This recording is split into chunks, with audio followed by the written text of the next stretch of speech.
May silencer na. Ayan, magandang gabi na po. Ayan, gabi na. Kasi nag-overtime. Opo, nag-overtime kami dahil gawa ng sabi ko kay sir, ayoko naman na paalisin si sir ng ganun nga yung sitwasyon at kahit ginagabi po kami rito.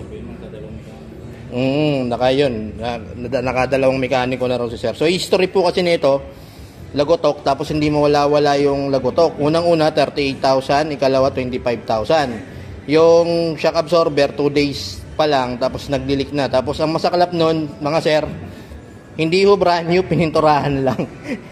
Hindi ko na ho pababain yung kung magkano yung ginastos ni sir, pero para na siyang bumili nito. Sabi ko, sir, para na kayong bumili ng isa pa nito sa gastos ninyo. Sabi ni sir, oo nga eh. Pero ang sabi kasi ni sir, gusto ko na rin matapos yung problema. So yun, basta ginabi po kami dun sa gawa ng dun sa mga na lost thread na bolt and nut. So ayun yung video. Tingin nga, boy. Boy, tingin.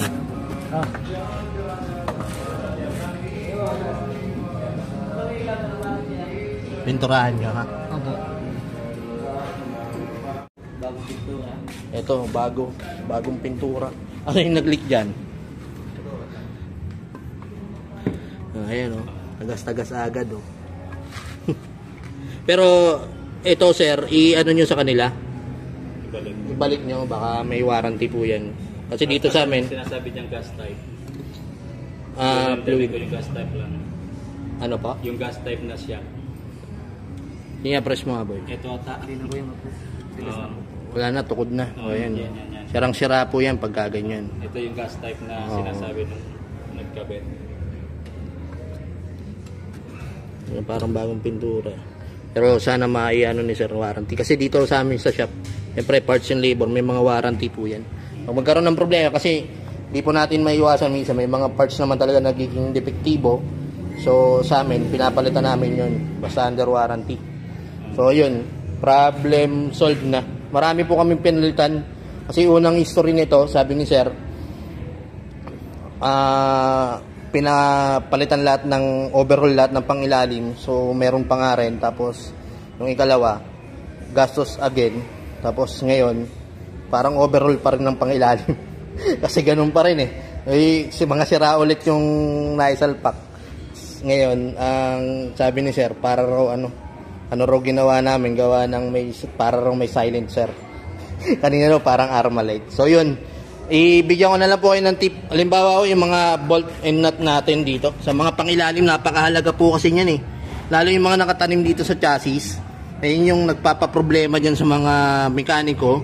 Tapos sa mga car owner at the same time. Dahil, ayun nga, kagaya yung nasa video, babakbakin mo talaga.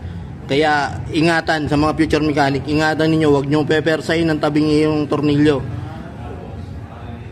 Kasi pag ayun nga, nadali yung trabaho syempre. Pero yun yung welding job dahil nilibre ko lang kay sir yun. Tapos ayun, problem solved na. Saya rin na sir, syempre masaya rin kami. So ayun, pag pangilalim po kasi, pag pinalitan nyo yan lahat ng pangilalim,